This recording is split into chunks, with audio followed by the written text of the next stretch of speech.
Obesity is not a moral failure. It is evolutionary success. എന്നെ വളരെ രസിപ്പിച്ച ഒരു വാചകമാണിത്. അതായത് നമ്മൾ ഒബീസിറ്റി അല്ലെങ്കിൽ പൊണ്ണത്തടിയെ നമ്മൾ ഒരുപാട് കഴിക്കുന്നു, ഒരുപാട് തടി വയ്ക്കുന്നു എന്നുള്ള ഒരു ആംഗിളിലാണ് പലപ്പോഴും കാണുന്നത്. പക്ഷേ it is not a moral failure. കഴിക്കുന്നത് കൊണ്ട് മാത്രം അല്ല ഒബിസിറ്റി ഉണ്ടാകുന്ന എന്നാണ് ഈ വാചകം സൂചിപ്പിക്കുന്നത്. ഇവല്യൂഷണറി സക്സസ് എന്ന് പറഞ്ഞാൽ നമ്മൾ ഒരു ഒരു ഒരു ആദി മനുഷ്യനിൽ നിന്ന് പരിണാമം പ്രാപിച്ച് ഈ ഒരു മോഡേൺ ഡേ മനുഷ്യനിലേക്ക് എത്തിയപ്പോൾ നമുക്കറിയാം, ആദി മനുഷ്യന് ഒരുപാട് ആഹാരത്തിൻ്റെ ഉപലബ്ധത ഇല്ലായിരുന്നു. ചിലപ്പം ദിവസങ്ങളോളം നായാട്ട് കഴിഞ്ഞിട്ട് എന്തെങ്കിലും സംഭവമായിരിക്കും കിട്ടുന്നത്. അത് കഴിച്ചു കഴിഞ്ഞ് പിന്നെ ഏതാനും ദിവസങ്ങൾ ചിലപ്പോൾ ഒന്നും കിട്ടിയില്ല എന്ന് വരാം. അപ്പോൾ അത്തരത്തിലുള്ള എനർജി സ്റ്റോർ ചെയ്യാനുള്ള കഴിവുള്ള അല്ലെങ്കിൽ സൂക്ഷിച്ചു വയ്ക്കാൻ കഴിവുള്ള മനുഷ്യരാണ് മരിക്കാതെ ജീവിച്ചത്. അല്ലാത്തവർ മരണപ്പെട്ടു, അല്ലെങ്കിൽ അല്ലാത്തവർ ഇത്തരത്തിലെ വിശപ്പിന് കീഴ്പ്പെട്ടു എന്ന് വേണം പറയാൻ. അപ്പോൾ ഇതൊരു ഇവല്യൂഷൻ്റെ ഭാഗമാണ്. എനർജി സ്റ്റോർ ചെയ്യാനുള്ള മനുഷ്യൻ്റെ കപ്പാസിറ്റി ക്രമേണ വളർന്നു വന്നു. കാരണം എനർജി സ്റ്റോർ ചെയ്താൽ മാത്രമേ നമുക്ക് ജീവിച്ച് മുന്നോട്ട് പോകാൻ പറ്റൂ എന്നുള്ള ഒരു സാഹചര്യം ആദ്യ മനുഷ്യൻ്റെ കാര്യത്തിലുണ്ടായിരുന്നു. അപ്പോൾ അത്തരത്തിൽ എനർജി സ്റ്റോർ ചെയ്യുക എന്നുള്ള ഒരു പ്രക്രിയയിൽ നിന്നാണ് ഈ ഒബീസിറ്റി അല്ലെങ്കിൽ അമിതഭാരം അല്ലെങ്കിൽ അമിതമായിട്ടുള്ള കൊഴുപ്പടിയൽ എന്നുള്ള പ്രക്രിയ രൂപപ്പെട്ടിരിക്കുന്നത്. പക്ഷേ ക്രമേണ നമ്മളൊരു ആധുനിക മനുഷ്യനിലേക്ക് വന്നപ്പോൾ എന്ത് സംഭവിച്ചു? ഈ ഇവല്യൂഷൻ, ഈ ബയോളജി അവിടെ തന്നെ നിന്നു. ഈ ജൈവശാസ്ത്രപരമായിട്ടുള്ള ചില പ്രത്യേകതകൾ മനുഷ്യൻ്റെ ഉള്ളിൽ നിന്നു. പക്ഷേ സാഹചര്യങ്ങൾ മാറി. ഒരുപാട് ആഹാരത്തിൻ്റെ ഉപലബ്ധത വന്നു, നഗരവൽക്കരണം വന്നു, യന്ത്രവൽക്കരണം വന്നു. അപ്പോൾ ഒരുപാട് ഊർജത്തിൻ്റെ ആവശ്യമില്ലാതെ വന്നു. ആഹാരമാണെങ്കിൽ ഒരുപാടും. ഈ സാഹചര്യത്തിലാണ് ഈ അമിതഭാരം എന്നുള്ള ഒരു ഒരു ഒരു ഫിനോമിനൻ അല്ലെങ്കിൽ ഒരു പ്രതിഭാസം ഉണ്ടായത്.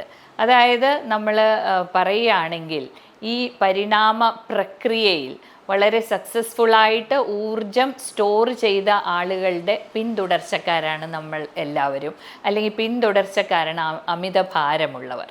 അപ്പോൾ അതിൽ നമ്മൾ ഒട്ടും വിഷമിക്കാനില്ല. പക്ഷേ അതിനെന്ത് ചെയ്യാൻ പറ്റും എന്ന് സയൻറ്റിഫിക്കലി നമ്മൾ നോക്കേണ്ടതുണ്ട്. ഇന്ന് ഞാൻ നിങ്ങളോട് സംസാരിക്കാൻ ആഗ്രഹിക്കുന്നത് ഈ പുതിയ മാർക്കറ്റിൽ വന്ന GIP-1 അല്ലെ GLP-1 അഗനിസ്റ്റ് എന്ന് പറയുന്ന ചില മോളിക്യൂൾസിനെ കുറിച്ച് അല്ലെങ്കിൽ ചില മരുന്നുകളെ കുറിച്ചാണ്. ഇവ നമ്മുടെ ശരീരത്തിലെ ഏറ്റവും പ്രധാനമായിട്ടുള്ള GIP-1 അല്ലെ GLP-1 എന്ന ഹോർമോണുകളെ അതിൽ വ്യതിയാനം സൃഷ്ടിക്കുകയും എന്തൊക്കെയാണ് അമിതഭാരത്തിലും പ്രമേഹത്തിലും ഗുണകരം അത്തരത്തിലുള്ള ഒരു അന്തരീക്ഷം ശരീരത്തിൽ സൃഷ്ടിക്കുകയുമാണ് ചെയ്യുന്നത്.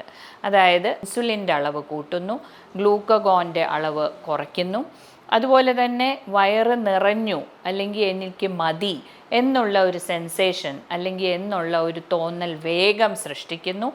ഇവയൊക്കെയാണ് ഇവരുടെ ആത്യന്തികമായിട്ടുള്ള പ്രവർത്തനം. അപ്പോൾ ഈ പ്രവർത്തനത്തിൽ നിന്നും പിന്നെ അതിൻ്റെ ഒരുപാട് കാര്യങ്ങളുണ്ട്. അത് ഒരുപാട് സയൻസിലേക്ക് ഞാൻ കടക്കുന്നില്ല. എങ്കിലും എന്തൊക്കെയാണോ അമിതഭാരം തടയാൻ ഗുണകരം, അല്ലെങ്കിൽ പ്രമേഹം തടയാൻ ഗുണകരം, അല്ലെ പ്രമേഹ ചികിത്സയിൽ ഗുണകരം, അവയെല്ലാം ഈ മരുന്നുകൾ ചെയ്യുന്നു. ഏതൊരു പുതിയ മോളിക്യൂൾ മാർക്കറ്റിൽ വന്നാലും അതേക്കുറിച്ചൊരു വലിയ ചർച്ച ഉണ്ടാകാറുണ്ട്. ഇവയാണെങ്കിൽ മൾട്ടി മില്യൺ എന്ന് പറയാവുന്ന ഒരു വലിയ മാർക്കറ്റ് പിടിച്ചടക്കിയിട്ടുള്ള മരുന്നുകളാണ്. അപ്പോൾ അതേക്കുറിച്ച് സ്വാഭാവികമായിട്ടുള്ള ഒരുപാട് ചർച്ചകൾ നടക്കുന്നുണ്ട്. നല്ലതോ ചീത്തയോ, വെറും ഹൈപ്പാണോ അതോ മോഡേൺ ഡേ അല്ലെങ്കിൽ ആധുനിക മനുഷ്യൻ്റെ എല്ലാ പ്രശ്നങ്ങൾക്കും ഒരു പരിഹാരമാണോ എന്നുള്ള ചർച്ചകൾ ഒരുപാട് നടക്കുന്നുണ്ട്. പക്ഷേ ഇതിൻ്റെ സയൻസ് അടിസ്ഥാനപരമായിട്ട് നമ്മൾ തേടി ചെല്ലുകയാണെങ്കിൽ ഈ പ്രവർത്തനങ്ങൾ അമിതഭാരമുള്ളവരിലും പ്രമേഹ രോഗികളിലും പ്രമേഹപൂർവ്വ അവസ്ഥ ഉള്ളവരിലും ഒക്കെ വളരെ ഒരു ഫേവറബിൾ അല്ലെങ്കിൽ ഒരു നല്ല മാറ്റങ്ങൾ തന്നെയാണ് ശരീരത്തിൽ സൃഷ്ടിക്കുന്നത്. പക്ഷേ ഇതിൻ്റെ ചില പാർശ്വഫലങ്ങൾ ഒക്കെ നമ്മൾ ചിന്തിക്കേണ്ടതുണ്ട്. ആ പാർശ്വഫലങ്ങളെക്കുറിച്ച് കൂടുതൽ പരീക്ഷണങ്ങൾ ആവശ്യവുമുണ്ട്. പക്ഷേ ഇത് എൻ്റെ അനുഭവത്തിൽ അല്ലെങ്കിൽ മറ്റു ഉപയോഗിക്കുന്ന പല ഡോക്ടർമാരുടെ അനുഭവത്തിൽ ഒരുപാട് നല്ല വെയ്റ്റ് ലോസ്, ഏകദേശം ഇതിലെ ചില മോളിക്യൂൾസ് 20% വരെ 6 മാസം കൊണ്ട് ശരീരഭാരം കുറയ്ക്കുന്നവയാണ് എന്നാണ് കണ്ടെത്തൽ. അതായത് ഒരു 100 കിലോ ഭാരം എന്ന് പറയുന്നത് ഇപ്പോൾ ഒരു അസാധാരണമായിട്ടുള്ള കാര്യമൊന്നും അല്ല. ഒരുപാട് ചെറുപ്പക്കാർ ഇത്തരത്തിൽ 100, 102, 130 ഒക്കെ നിന്ന് കഷ്ടപ്പെടുന്നുണ്ട്. അപ്പോൾ ആ വ്യക്തികളിൽ നമുക്ക് ഒരു 20% വരെ ഭാരം കുറയ്ക്കാൻ ഇവ സഹായിക്കുന്നു. അതിനോടൊപ്പം തന്നെ ഹൃദ്രോഗ സാധ്യത കുറയ്ക്കുന്നു. ഫാറ്റി ലിവർ അല്ലെങ്കിൽ ലിവറിൽ കൊഴുപ്പടിഞ്ഞ് ഭാവിയിൽ സീരിയസ് ആയിട്ടുള്ള കരൾ രോഗത്തെ തടയാൻ സഹായിക്കുന്നു. അതുപോലെ തന്നെ അമിതഭാരത്തിൽ നിന്നുണ്ടാകുന്ന പല പ്രശ്നങ്ങൾ, സന്ധിവേദനയുടെ പ്രശ്നങ്ങൾ അല്ലെങ്കിൽ ഒബ്സ്ട്രക്റ്റീവ് സ്ലീപ്പ് അപ്നിയ പോലെയുള്ള ശ്വസന സംബന്ധമായിട്ടുള്ള പ്രശ്നങ്ങളെല്ലാം അഡ്രസ്സ് ചെയ്യാൻ അല്ലെ പരിഹരിക്കാൻ ഇവ സഹായിക്കുന്നു എന്നുള്ളതാണ് ഇതുവരെയുള്ള പഠനങ്ങൾ. ഇവ മാർക്കറ്റിലുണ്ട്.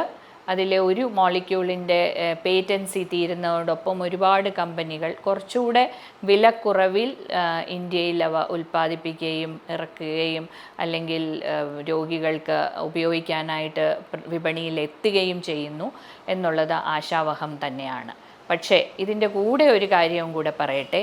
ജീവിതശൈലി മാറ്റങ്ങൾ, അതായത് നല്ല ഒരു ആഹാരക്രമം, ഒരുപാട് പ്രോട്ടീനും നാരുകളും അടങ്ങിയ ഒരു ആഹാരക്രമം, വ്യായാമം, ഇവയ്ക്ക് ഇതൊരു സബ്സ്റ്റിറ്റ്യൂട്ട് അല്ല. അല്ലെങ്കിൽ അവ മാറ്റി നിർത്തിക്കൊണ്ട് നമുക്കൊരു ശരീരഭാരം കുറയ്ക്കൽ പ്രോഗ്രാം സാധ്യമല്ല.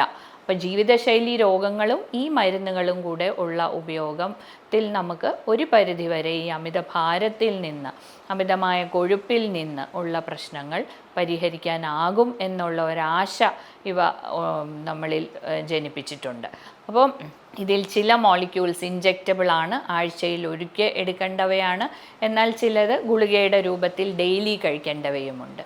അത് തീർച്ചയായിട്ടും ഇത്തരം ഒരു മോളിക്യൂളിനെ കുറിച്ച് അറിഞ്ഞിരിക്കുക. നിങ്ങൾ അതിനുള്ള കാൻഡിഡേറ്റ് ആണോ അല്ലെങ്കിൽ അത് നിങ്ങൾക്ക് ഗുണകരമായിരിക്കുമോ എന്ന് നിങ്ങളെ ചികിത്സിക്കുന്ന ഡോക്ടറുടെ അഭിപ്രായത്തോടെ മാത്രം ചെയ്യുക. അതിന് മുന്നോടിയായിട്ട് ചെയ്യേണ്ട ചില ടെസ്റ്റുകളും ചില നിങ്ങളുടെ ഫാമിലി ഹിസ്റ്ററിയെക്കുറിച്ചുള്ള അറിവുകളും ഒക്കെ വളരെ ഇമ്പോർട്ടൻ്റ് ആണ് തുടങ്ങുന്നതിന് മുൻപ് സേഫായിട്ട് അത് ഉപയോഗിക്കാൻ വേണ്ടി. അപ്പം ഇത്തരത്തിലെ ഈ മോളിക്യൂൾസിനെ കുറിച്ച് നിങ്ങളെ ഒന്ന് അറിയിക്കുക എന്നുള്ളതാണ് എൻ്റെ ഇന്നത്തെ ഉദ്ദേശം. ഇവ ഉണ്ട്, പക്ഷേ ഇവ ഒരിക്കലും ജീവിതശൈലി മാറ്റങ്ങൾക്കൊരു സബ്സ്റ്റിറ്റ്യൂട്ട് അല്ല. അവയെ പകരം വയ്ക്കാൻ ഒരു മരുന്നിനും ആവില്ല. അപ്പോൾ ഈ മരുന്നുകൾ ഉപയോഗിക്കുന്നെങ്കിൽ തന്നെയും നല്ല ഒരു ജീവിതശൈലി മാറ്റങ്ങൾ നമുക്ക് അത്യാവശ്യമാണ്. ഇവ ഉപയോഗിച്ച് കഴിഞ്ഞ് തൂക്കം കുറഞ്ഞു കഴിഞ്ഞ് ഇത് നമുക്ക് എപ്പോൾ നിർത്താം എന്നുള്ള ഒരു ചോദ്യം സ്വാഭാവികമായിട്ട് ഉദിക്കുന്നുണ്ട്. അപ്പോൾ എപ്പോൾ നിർത്താം എന്നുള്ളതിനെക്കുറിച്ച് ആർക്കും ഒരു ഉത്തരമില്ല എന്നുള്ളതാണ് അതിൻ്റെ സത്യം. തുടർന്ന് ഉപയോഗിച്ച് പോകണം എന്നാണ് ഇതുവരെയുള്ള നമ്മുടെ സയൻറ്റിഫിക് ആയിട്ടുള്ള അറിവ്. പക്ഷേ നമുക്ക് നിർത്തണമെങ്കിൽ ഒരു ഐഡിയൽ വെയിറ്റ് എത്തിക്കഴിഞ്ഞ് നമുക്ക് കുറച്ച് നിർത്തുന്ന സാഹചര്യത്തിൽ നമുക്ക് ഏറ്റവും പ്രധാനമായിട്ട് ശ്രദ്ധിക്കേണ്ടത് ഹൈ പ്രോട്ടീൻ, ഹൈ ഫൈബർ ആയിട്ടുള്ള ഡയറ്റ്. അതിനോടൊപ്പം തന്നെ ഈ ശരീരത്തിലെ ഫാറ്റ്, കൊഴുപ്പ് നഷ്ടപ്പെടുമ്പോൾ നമ്മളുടെ മസിൽസിൻ്റെ ക്ഷീണം എന്നുള്ളത് ഒരു സത്യം തന്നെയാണ്.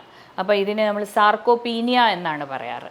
ഈ മസിൽസിൻ്റെ ബലക്ഷയം തടയണമെങ്കിൽ ഈ മരുന്നുകൾ ഉപയോഗിക്കുന്ന പീരീഡിലും ഉപയോഗിച്ച് നിർത്തുന്ന പീരീഡിലും ഒക്കെ തന്നെ റെസിസ്റ്റൻസ് എക്സസൈസ് ഉൾപ്പെടെയുള്ള നല്ല വ്യായാമ മുറകൾ നമ്മൾ ശീലിക്കുകയും വേണം. അപ്പോൾ തീർച്ചയായിട്ടും ഈ മോളിക്യൂൾസിനെ കുറിച്ച് നിങ്ങൾക്ക്, അതായത് ഒരു അമിതഭാരമുള്ള ആൾക്കാർ, ഏകദേശം BMI 30 മുകളിലുള്ള ആൾക്കാർ, അതിൽ താഴെ BMI ഉണ്ട് പക്ഷേ ജീവിതശൈലി രോഗങ്ങളുള്ള ആൾക്കാർ എന്നിവയിൽ ഇത് ഉപയോഗിക്കാവുന്നതാണ്. ഉപയോഗിക്കുമ്പോൾ തീർച്ചയായിട്ടും ഒരു മെഡിക്കൽ ആളിൻ്റെ അല്ലെങ്കിൽ നിങ്ങളുടെ ഡോക്ടറുടെ ഉപദേശപ്രകാരം മാത്രം അത് ചെയ്യുക. എന്നാൽ ജീവിതശൈലി മാറ്റം, നല്ല ഒരു വ്യായാമ മുറ, റെസിസ്റ്റൻസ് എക്സസൈസും എയറോബിക്സും ഉൾപ്പെടെയുള്ള ഒരു വ്യായാമ മുറ എന്നതിനെ ഈ മരുന്നുകൾക്ക് പോലും മാറ്റി വയ്ക്കാൻ പറ്റില്ല. അവയുടെ ഒരു സബ്സ്റ്റിറ്റ്യൂട്ട് അല്ല ഈ മരുന്ന്. എങ്കിൽ തന്നെയും ഇവ ഒരുപാട് ആശാവഹമായിട്ടുള്ള മാറ്റങ്ങൾ വരുത്തുന്നുണ്ട് എന്നുള്ളതും ഒരു ശാസ്ത്ര സത്യമാണ്.